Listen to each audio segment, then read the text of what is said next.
بسم اللہ الرحمن الرحیم۔ السلام علیکم ورحمۃ اللہ وبرکاتہ۔ عزیز طلبہ و طالبات، اسٹڈی سیکرٹس میں آپ سب کو خوش آمدید کہتے ہیں۔ ڈیئر اسٹوڈنٹ، آج ہم جماعت نحم کی نئی اردو کی کتاب میں شامل سبق نمبر 9 ابتدائی حساب، جس کو ابن انشا نے لکھا ہے، آج اس کے پہلے پیج کی ریڈنگ کریں گے۔ ابتدائی حساب کسے کہتے ہیں؟ یہ علم حساب کے بنیادی اصولوں اور قاعدوں پر مشتمل ہے۔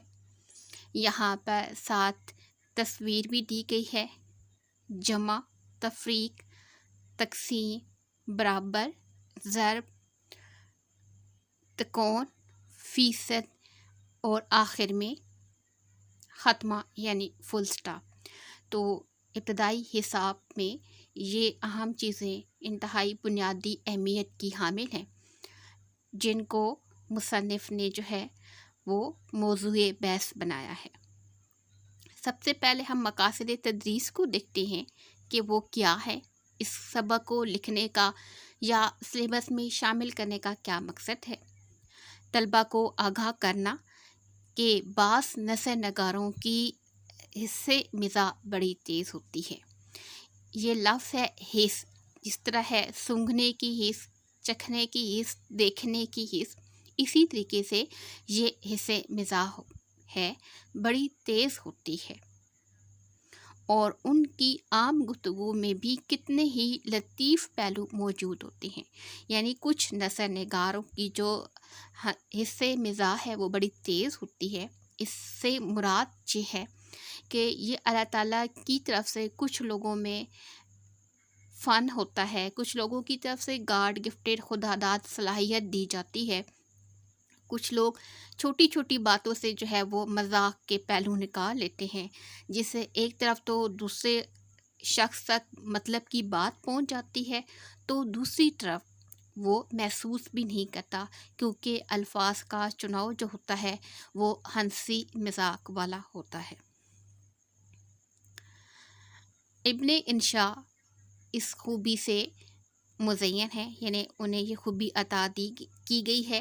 اس سے پہلے ہم نے ایک مضمون پڑھا ہے، وہ بھی مضمون نگاری ہے، سر سید احمد خان، اپنی مدد آپ، وہ بھی ہم مضمون پڑھ چکے ہیں۔ وہاں پر سر سید احمد خان نے جو لکھا ہے وہ بھی مضمون ہے، لیکن ان کا جو لکھنے کا انداز ہے وہ ایک جملے کے اندر، چونکہ مضمون میں پوری کہانی یا پورا بیک گراؤنڈ دیا جاتا ہے، اور ان کو پڑھنے کے لیے کافی وقت اور کافی دماغ کی ضرورت ہوتی ہے سمجھنے کے لیے۔ بالکل اسی طریقے سے ابن انشا نے بھی یہ مضمون نگاری کی صنف سے لیا ہے، اور اس میں بھی ہمیں کافی محنت اور کافی سوچ بچار کے بعد جملوں پر غور کرنے کے بعد ہمیں بات معلوم ہوتی ہے، لیکن ان کے انداز میں اور ابن انشا کے انداز میں فرق ہے، اس لیے کہ انہوں نے بہت ہی سنجیدہ بات کرتے ہیں، جبکہ ابن انشا اسی بات کو مزاح میں کہتے ہیں، جس سے قاری کے پڑھنے کا لطف وہ دوبالا ہو جاتا ہے، وہ خوش بھی ہو جاتا ہے، اور اس کے بعد وہ ان پہلوؤں پر عمل کرنے کی بھی کوشش کرتا ہے۔ ان کی گفتگو میں بھی کتنے ہی لطیف پہلو موجود ہوتے ہیں، باریک پہلو، یعنی بات کرتے کرتے وہ مزاح کے ایسے پہلو نکال لیتے ہیں کہ انسان حیران ہو جاتا ہے۔ اردو نثری ادب میں طنز و مزاح کی اہمیت واضح کرنا۔ پوائنٹ نمبر 2 ہے کہ نثری ادب میں طنز و مزاح وہ انتہائی اہمیت کا حامل ہے۔ جس طریقے سے آپ کبھی بور ہو رہے ہوں تو آپ لطیفوں پڑھتے ہیں، لطیفوں کی کہانیاں، تو تھوڑا آپ کا موڈ خوشگوار ہو جاتا ہے۔ بالکل اسی طریقے سے اردو نثری ادب میں طنز و مزاح کا ہونا انتہائی ضروری ہے۔ بعض اوقات ہم سنجیدہ ماحول سے نکل کر طنز و مزاح کے ذریعے سے بھی ایسی باتیں معلوم کر لیتے ہیں جو ہم عام گفتگو یا عام تحریر میں وہ معلوم نہیں کر سکتے، لہٰذا اس کی اہمیت بہت زیادہ ہے۔ وہ اس وجہ سے بھی کہ انسان جو ہے باتوں باتوں میں اپنے مطلب کی بات دوسرے شخص تک جو ہے وہ میٹھی زبان میں پہنچا دیتا ہے۔ پوائنٹ نمبر 3 ہے طلبہ کو ابن انشاء کے اسلوب بیان سے آگاہ کرنا۔ اسلوب بیان کہتے ہیں لکھنے کا انداز، سٹائل، آگاہ کرنا اور ان کی کتابوں خصوصاً شگفتہ سفر ناموں کے بارے میں آگاہ کرنا۔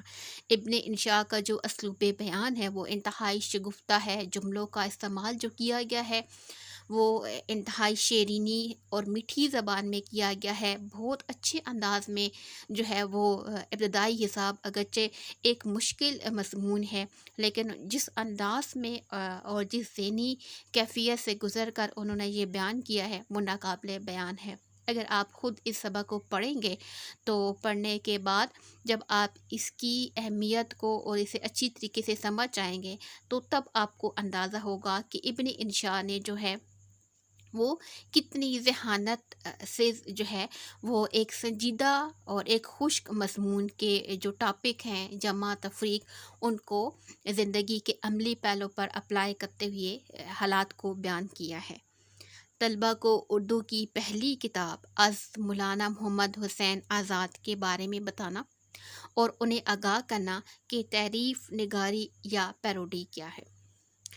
اردو کی پہلی کتاب مولانا محمد حسین آزاد کی کتاب ہے جو کہ مختلف مضمون اور کالم نگاروں پر مشتمل ہے، اور ان کی اسی کتاب کو جو ہے پیروڈی کی شکل میں ابن انشاء نے اردو کی آخری کتاب کا عنوان دے کر جو ہے وہ ہنسی مزاح میں ان کے سنجیدہ کلام کو جو ہے وہ مزاح میں بیان کیا ہے۔ تعریف نگاری کا مطلب ہم مصنف یعنی ابن انشاء کے تعارف میں پہلے پڑھ چکے ہیں۔ اس سے مراد یہ ہے کہ کسی بھی مصنف یا شاعر کا جو سنجیدہ کلام ہے اس کو مزاحیہ انداز میں بیان کرنا تعریف نگاری کہلاتا ہے۔ طلبہ کو علم بیان، تشبیہ، استعارہ اور رموز اوقاف، سکتہ، وقفہ، رابطہ، تفصیلیہ اور ختمہ کے استعمال سے آگاہ کرنا۔ ڈیئر اسٹوڈنٹ، جب ہم ایکسرسائز کریں گے تو یہ آپ کو ایکسرسائز کے دوران بتائے جائیں گے کہ ان الفاظ کا مطلب کیا ہے اور تحریر میں ہم ان کو کہاں کہاں پر استعمال کرتے ہیں۔ سبق کی ریڈنگ کی طرف پڑھتے ہیں۔ حساب کے 4 بڑے قاعدے ہیں، اصول ہیں جو کہ بنیادی ہیں، جن میں ایک جمع ہے، دوسرا تفریق ہے، تیسرا ضرب ہے اور چوتھا تقسیم ہے۔ مصنف نے اپنے انداز میں ان 4 قاعدوں کو جو ہے وہ بیان کیا ہے، دیکھتے ہیں وہ کس طرح بیان کر رہے ہیں۔ پہلا جو قاعدہ ہے جمع کا ہے۔ جمع کے قاعدے پر عمل کرنا آسان نہیں، کیوں؟ خصوصاً مہنگائی کے دنوں میں، یعنی مہنگائی کے دنوں میں کسی چیز کو جمع کرنا آسان نہیں۔ یہ جمع کلیکشن ہے، چیزوں کا جمع کرنا، پیسوں کا جمع کرنا۔ مصنف نے جو ہے اس جو حساب کے قاعدے کے جمع کو دوسرے معنوں میں لیا ہے، جس میں ہم کوئی سیونگ کرتے ہیں، بچت کرتے ہیں، اس معنوں میں لیا ہے کہ مہنگائی کے دنوں میں بچت کرنا جو ہے وہ آسان نہیں، سب کچھ خرچ ہو جاتا ہے، کچھ جمع نہیں ہو پاتا، یعنی مہنگائی اتنی زیادہ ہے اور رقم یا تنخواہ بہت کم ہوتی ہے، جو کچھ ملتا ہے وہ فوری طور پر خرچ ہو جاتا ہے اور ہم کچھ بھی جمع نہیں کر سکتے۔ تو مہنگائی کے دنوں میں جمع کرنا آسان نہیں، یہ جمع ریاضی کا قاعدہ ہے، لیکن مصنف نے اس کو کس معنوں میں استعمال کیا ہے، ان کی ذہانت کو داد دینی پڑے گی۔ جمع کا قاعدہ مختلف لوگوں کے لیے مختلف ہے، یعنی لوگ جو جمع کرنے کے اصول و ضوابط رکھتے ہیں، قاعدہ کا معنی اصول ہیں، وہ ہر شخص کے لیے الگ الگ ہیں۔ کیسے؟ عام لوگوں کے لیے 1+1 یعنی 1 جمع 1 2 ہونا چاہیے، لیکن یہاں پر 1 ہول 1/2 لکھا ہوا ہے۔ کیوں لکھا ہوا ہے؟ اس میں ایک ہول پورا ہے، یعنی ایک 1 پورا ہے، جب دوسرا جو ہے وہ ہاف ہے۔ کیوں کہ 1/2 جو ہے وہ انکم ٹیکس والے لے جاتے ہیں، یعنی 1 + 1 = 2 ہوتا ہے، لیکن مصنف نے کہا کہ کچھ لوگوں کے لیے یہ اس لیے ہے کیونکہ ان کی جو آدھی پہ ہوتی ہے یا وہ چیزوں کی جب خریداری کرتے ہیں تو آدھے سے زیادہ جو چیزوں پہ جو ہے وہ ٹیکس چلا جاتا ہے، تو لوگوں کے لیے جو ہے وہ 1 + 1 = 2 نہیں ہے بلکہ 1/12 ہے۔ اسی طریقے سے تجارت کے قاعدے سے جمع کریں۔ اب جمع کو پہلے انہوں نے عام لوگوں پہ اپلائی کر کے دیکھا کہ عام لوگ جمع کو کس طریقے سے لیتے ہیں، اور تجارت کے قاعدے سے جمع کریں۔ تجارت سے مراد جو کاروباری حضرات ہیں یا یوں سمجھ لیں جو دکاندار حضرات ہیں، تو وہ 1 + 1 کا مطلب کیا لیتے ہیں؟ 11، یعنی 1 + 1 کا مطلب ویسے تو 2 ہوتا ہے لیکن وہ 11 لیتے ہیں، یعنی وہ چیزیں زیادہ مہنگی کر کے بیچتے ہیں، تو تجارت کے قاعدے میں 1 + 1 جو ہے وہ 11 ہو جاتا ہے۔ یہ مختلف لوگوں کے جمع کے حساب کتاب کو بیان کر رہا ہے مصنف۔ رشوت کے قاعدے سے حاصل جمع اور زیادہ ہو جاتا ہے۔ رشوت یعنی سود پر جب کسی کو رقم دی جاتی ہے تو اس میں یہ حاصل جمع اور زیادہ، یعنی جتنی رقم دی جاتی ہے اتنی واپس نہیں لی جاتی بلکہ اس سے بھی زیادہ، یعنی حاصل جمع اور زیادہ ہو جاتا ہے۔ حاصل جمع یعنی 2 یا 2 سے زیادہ رقموں کو جب جمع کرتے ہیں تو اس حاصل جمع آنے کے بعد اس سے بھی زیادہ، تو رشوت لینے والے لوگوں کے لیے جو یہ قاعدہ ہے وہ اور بھی مختلف ہے۔ حالانکہ اللہ تعالیٰ نے جو ہے وہ حدیث بھی ہے کہ رشوت لینے والا اور رشوت دینے والا دونوں جو ہے وہ دوزخی ہیں، لیکن یہاں چلتا ہے قاعدہ وہی اچھا۔ یہاں مصنف اپنی رائے دے رہے ہیں کہ قاعدہ یعنی اصول وہی اچھے ہیں جس میں حاصل جمع زیادہ سے زیادہ ہو، یعنی جمع کرنے کا طریقہ وہی بہتر ہوگا جس میں زیادہ سے زیادہ پیسے کمائے جائے، زیادہ سے زیادہ جو ہے وہ سیونگ کی جائے یا زیادہ سے زیادہ حاصل کیا جائے، چاہے وہ عام لوگوں کا طریقہ کار ہے، تجارت کا طریقہ کار ہے یا رشوت کا۔ یہاں پر انہوں نے 3 مختلف لوگوں کی رائے کو بیان کیا ہے، لیکن کہہ رہے ہیں کہ قاعدہ جو بھی ہو اچھا وہی ہے جس میں ہمیں زیادہ سے زیادہ رقم آئے، بشرطیکہ کہ پولیس مانے نہ ہو، یعنی اگرچہ پولیس اس راستے میں رکاوٹ نہ بنے، کیونکہ عام طور پر جو حاصل جمع ہے یا روپے پیسہ آتا ہے وہ زیادہ تر ناجائز ذرائع سے آتا ہے، تو اس میں اگر پولیس جو ہے وہ رکاوٹ نہ بنے تو وہ قاعدہ سب سے زیادہ اچھا ہے۔ ایک قاعدہ زبانی جمع خرچ کا بھی ہوتا ہے۔ زبان سے جمع خرچ کرنا، اعداد و شمار یعنی اندازے لگانا جو زبانی جمع خرچ ہوتا ہے، یہ ملک کے مسائل حل کرنے کے کام آتا ہے۔ یعنی یہ جو زبانی جمع خرچ کا قاعدہ ہے تو یہ اس کے ذریعے سے ہم اندازے لگا کر ملک کے مسائل کو جو ہے وہ حل کرنے کی کوشش کرتے ہیں، اور یہ آزمودہ ہے، آزمایا ہوا طریقہ کار ہے۔ تو ڈیئر اسٹوڈنٹ، یہاں پر مصنف نے جمع کا قاعدہ بیان کیا ہے، اور وہ ابتدائی حساب میں جو ہے وہ جمع کس طریقے سے ہوتا ہے، اور اس جمع کو مصنف نے جو ہے ابن انشاء نے مذاق کے انداز میں جو ہے وہ کس طریقے سے اپلائی کیا ہے کہ جمع کا وہ مطلب نہیں بلکہ یہ مطلب بھی ہے۔ دوسرا جو پوائنٹ ہے وہ ہے تفریق کا۔ تفریق کا مطلب ہوتا ہے فرق پیدا کرنا، یعنی ایک چیز سے دوسری چیز کو نکالنا۔ 2 - 1 = 1، 2 میں سے ہم 1 نکالیں گے تو 1، ٹھیک ہے۔ تو میتھ میں تو یہی چلتا ہے، لیکن یہاں پر مصنف کیا کہہ رہے ہیں؟ میں سندھی ہوں، تو سندھی نہیں۔ لوگوں کی تفریق کی بات ہو رہی ہے، رنگ، زبان اور نسل کی۔ حالانکہ قرآن پاک میں بھی ارشاد ہے کہ خطبہ حجۃ الوداع میں بھی حضرت محمد صلی اللہ علیہ وسلم نے فرمایا ہے کہ کسی عربی کو اجمی پر اور کسی گورے کو کالے پر کوئی فضیلت حاصل نہیں سوائے تقویٰ کے۔ تو یہاں پر علاقے کی بات ہو رہی ہے، لوگوں کے رنگ و نسل اور حسب و نسب کی بات ہو رہی ہے، لڑائی جھگڑے ہو رہے ہیں۔ میں بنگالی ہوں، تو بنگالی نہیں۔ میں مسلمان ہوں، تو مسلمان نہیں۔ یعنی تفریق کا قاعدہ میتھ میں کچھ اور ہے، لیکن لوگوں کی یا عام زندگی میں جو تفریق کا قاعدہ ہے وہ کچھ اور کہتا ہے۔ اس کو تفریق پیدا کرنا کہتے ہیں۔ ڈیئر اسٹوڈنٹ، آپ نے کہانی پڑھی ہے اتفاق کی برکت۔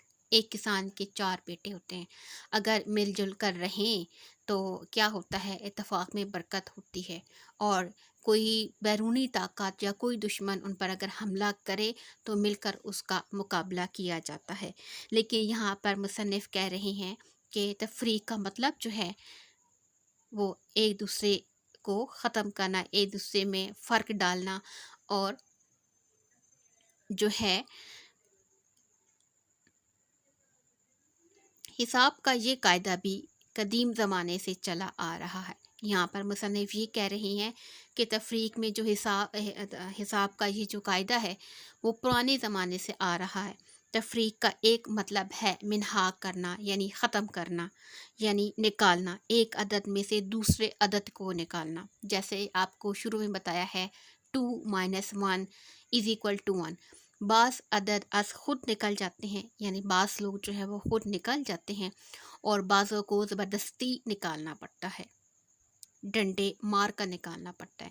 یہاں پر انسانوں کی بات ہو رہی ہے کہ کچھ لوگ تو ایسے ہوتے ہیں جن کو اشاروں کناروں میں سمجھایا جائے تو وہ جگہ سے نکل جاتے ہیں، لیکن کچھ ایسے بھی ہوتے ہیں جن کو زبردستی نکالنا پڑتا ہے، ڈنڈے مار کر، فتوے دے کر نکالنا پڑتا ہے، یعنی سمجھانا پڑتا ہے سوال و جواب کے ذریعے سے۔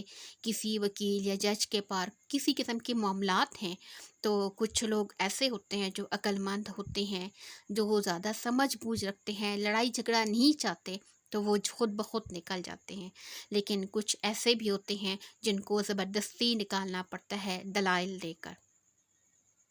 ایک بات اور یاد رکھیں، جو لوگ زیادہ جمع کر لیتے ہیں وہی زیادہ تفریق بھی کرتے ہیں، یعنی جن لوگوں کے پاس زیادہ پیسہ جمع ہو جاتا ہے وہی زیادہ جو ہے وہ تفریق بھی کرتے ہیں،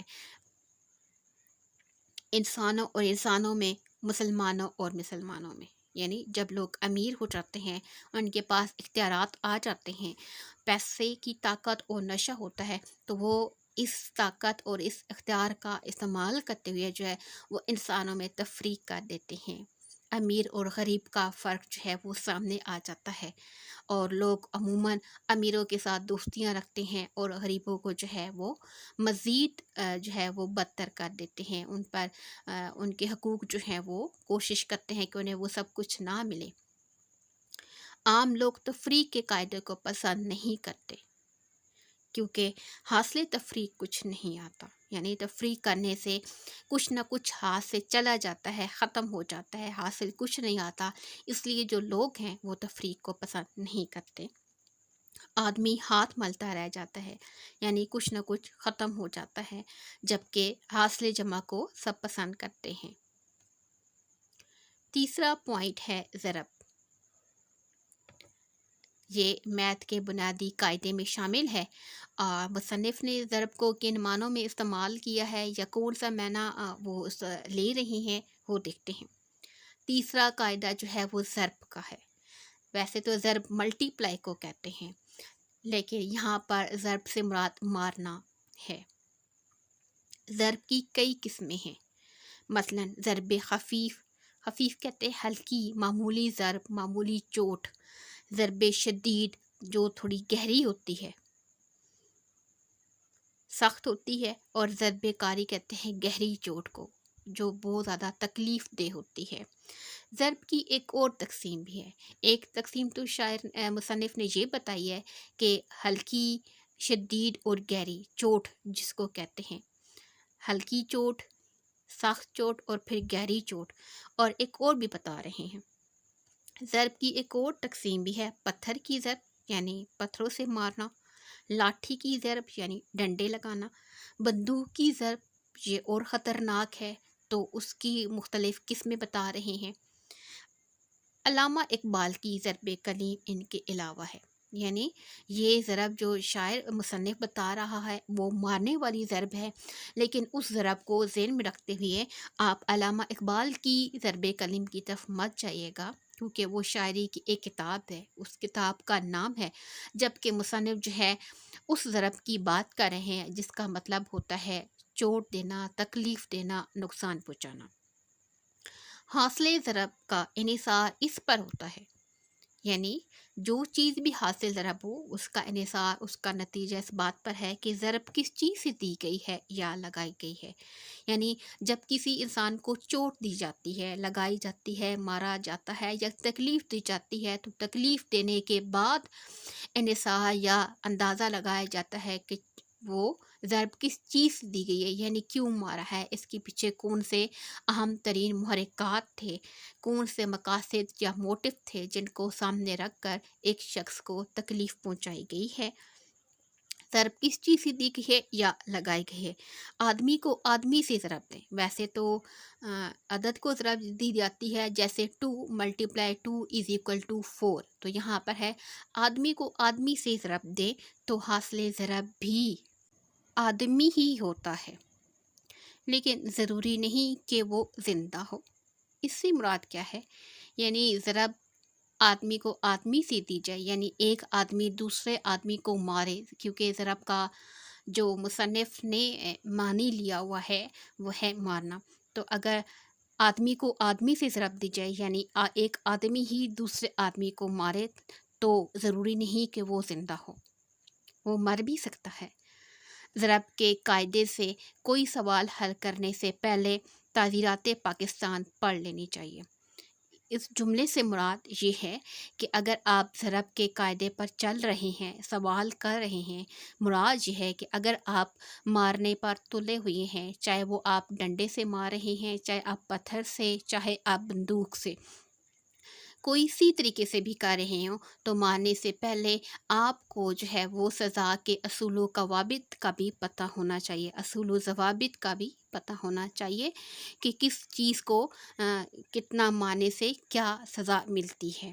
تعزیرات پاکستان سے مراد اس کتاب کا نام ہے جس کتاب میں جرائم کے حوالے سے سزائیں لکھی جاتی ہیں کہ کسی جرم کی سزا کیا ہے۔ اگرچہ قتل کا بدلہ تو قتل ہے، جس طریقے سے قرآن پاک میں بھی یہ فرمایا گیا ہے النفس بالنفس، یعنی جان کے بدلے جان، اسی طریقے سے آپ کو کسی اور طریقے سے آپ مارنا چاہتے ہیں تو آپ کو مارنے کے تمام اصول و ضوابط کو بھی سامنے رکھنا چاہیے کہ کس جرم میں ہمیں کیا سزا مل سکتی ہے۔